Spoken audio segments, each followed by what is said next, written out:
Okay mga kaibigan, so meron po tayong estudyante ngayon. Yan. So ang gagawin natin sa kanya, itetest muna natin siya kasi sabi niya naman ay siya ay matagal nang nakakapag-drive, no? Nakakarating na siya sa malalayong lugar. May kasama lang siyang holder ng driver's license. Kasi si sir ay mag-additional code siya sa LTO. So ngayon, tetest natin muna siya kung talagang marunong siya mag-drive, no? Kasi dito natin makikita kung siya ay makakapasa ba or babagsak, no, pagdating sa LTO. So tara, panoorin natin ito mga kaibigan. Let's go!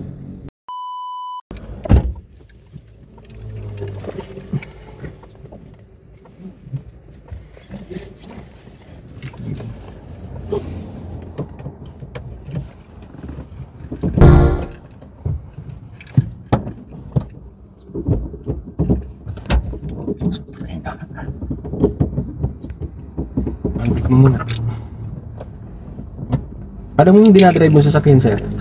Sir. Ito. Jeep. Gusto mo ng paandar eh, wala pang susi, no? Jeep, sir. Tsaka patingin muna ng lisensya mo, sir.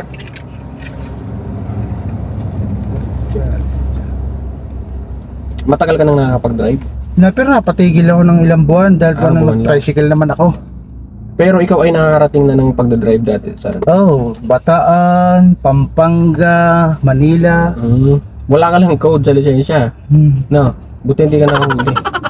Pero yung pagdadrive ko naman, kasama ko yung utol ko, parang palit-palit lang. Sige, tago mo na. Pagod siya, ako na. Pero kotse na drive mo? Katulad ba ito? Start mo muna.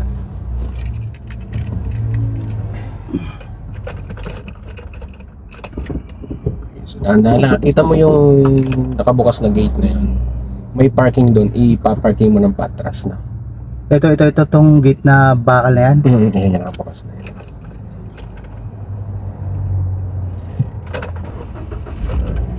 Lapit lang naman. Dahan-dahan lang.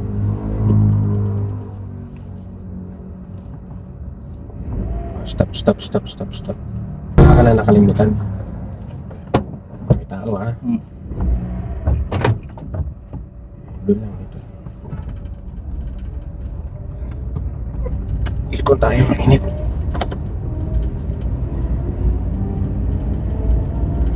Sige, ito. Na-atras ako dyan, sir. Dito, yan, pasok. I-atras ko? Atras.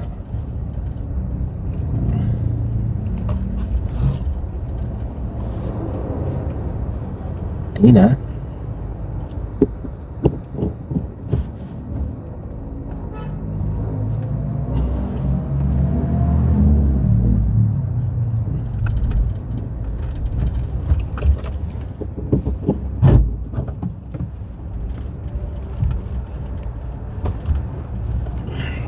Good.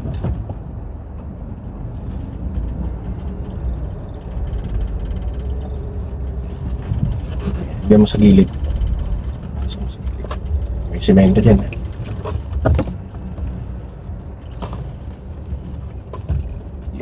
Ayos mo lang dyan sa gilid.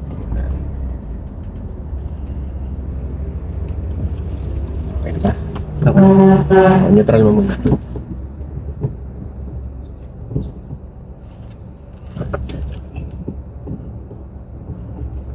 Ayan.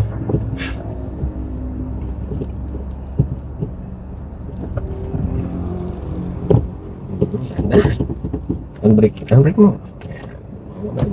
Ano nang mga sasakyan na na-drive mo? Yun nga, sir, kotse, jeep na pampasada. Ano yung ginagawa mo sa sasakyan bago ka mag-drive?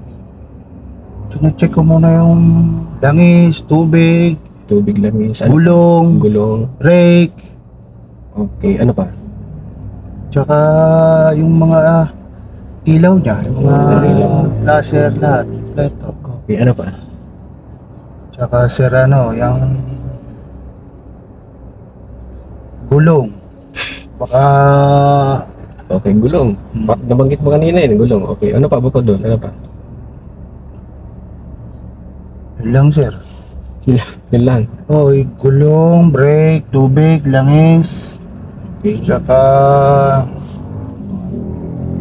O nagda-drive.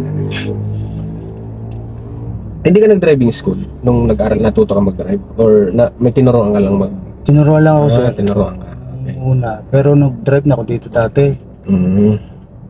Okay, kasi ngayon, di ba may driving school na bago makakuha ng lisensya, no? Katulad ngayon, nakakapag-drive ka na, nakakarating ka na sa iba-ibang lugar, di ba? Pero nung tinatanong kita kung ano yung mga gagawin, tama naman yung sinasabi mo, wala namang problema doon. May kulang lang, no? Ngayon, dadagdagan ko, ha? Kasi nandito ka sa amin sa driving school, eh. So gusto ko kung lalabas ka dito sa amin, kung aalis ka dito sa amin, pagkatapos mo ng driving school natin dito, kumpleto yung natutunan mo. Sige, sir. So, tama yung sinabi mo, walang problema doon, dadagdagan ko lang. Narinig mo na ba yung words na blow bagets? Hindi pa. Yun. So, yun yung mga kulang nung mga natuto mag-drive, no? Blow bagets, sir, or Dr. Blow Bagsi na kasi ngayon. Ayan. Ang doktor, may meaning kasi yun. So, kaya yung sinabi ng LTO na Dr. Blow Bagsi, para wala kang makakaligtaan, i-check. Okay, para hindi ka nag-iisip kung ano pa ba yung mga i-check. Yung doktor na yun, sir, ay may meaning yun, no? Yung D, driver's license. Di ba? Driver's bawal license. mag-drive na walang lisensya, di ba? Yan. Yung R, registration. Rehistro ng sasakyan. Pwede bang mag-drive na hindi nakarehistro? Pwede? Hindi. Hindi. Yan. Impound yan pag na-check ka. Nakarehistro ng lisensya. Oo, pwede yan ma-impound pag na-checkpoint ka. So, yun ang doktor, no? Driver's license at registration.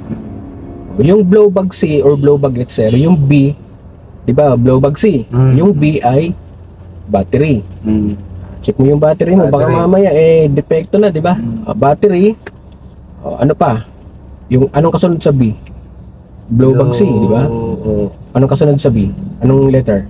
L. L, yung mga ilaw, yung sinabi mo kanina. Yan, lights. Anong kasunod sa L? O, yan, oil. Yan, yung langis. Di ba? Anong kasunod sa O? Sige, isa-isa natin. B. Blow. Blow. Anong kasunod sa W? W. Yung tubig, sir, ng radiator. Water, no?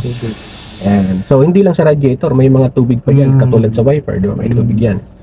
Anong kasunod sa W? Blow. B ulit. B, brake, sir. Yung brake fluid natin. Di ba? Anong kasunod naman sa B? Tapos tayo sa brakes. Blow bag C. Ano ko sa B? A, yan. So, ang A, sir, accessories or air. Di ba yung accessories? Yung accessories, sir, dito papasok yung early warning device. Kasama yun. Alam mo na yung early warning device? Yung triangle na kulay ano yun? Kulay orange. Orange at? Yellow. Pula. Pula. Sorry. Okay, yan. So, yung air naman sa gulong. Yan. Doon napapasok yung gulong ulit. Anong sunod sa A? Okay, isa-isa natin G. para G. Yan. Ang G, sir, or gas. Gas. Diba? Gas or mga gauge. Yan, dyan. Di ba? Ano pang kasunod sa G? Sige. Blow bag C. Ano yun, sir? C. Ano yun? Di. S yun sa kaway na lang. Letter S. SY pala yan. Yung S, steering wheel. Yung mga controls dito, sir. Yan. Yung last? Anong letter? Y. Y. Yourself. Sarili mo, sir. So, mentally, physically fit to drive ka dapat. Blow bag C. Tsaka, Diba? Dr. Blow bag C. Okay, alam mo na, ano? Kaya importante, sir, talaga nagda-driving school, no? Madali lang mag-aral mag-drive. Katulad mo, natuto ka mag-drive. Pero, yung mga kulang sa kaalaman. Kulang. So, dadagdagan natin. Kaya yung sinabi ko, sir. So, mahalaga yun, sir, ha? So, nag-seatbelt ka naman, wala namang problema. So, ang problema nito, dahil may sakay ka, dapat i-insist mo na magsi-seatbelt yung kasama mo. Sir. Sasabihan mo, sir, ha, hindi pwedeng driver lang. Di ba, may checkpoint, ikaw lang naka-seatbelt, kasama mo ako, hindi ako naka-seatbelt. Huli rin. Sinong matitikitan? Ako. Ikaw, hindi naman ako, di ba? Pati sa likod, sasabihan mo, sir, ha? Yan. So, huwag mo kakalimutan yan, sir, ha? Kasi mahalaga yan, okay? So, sige, sir, patay mo na natin. Okay.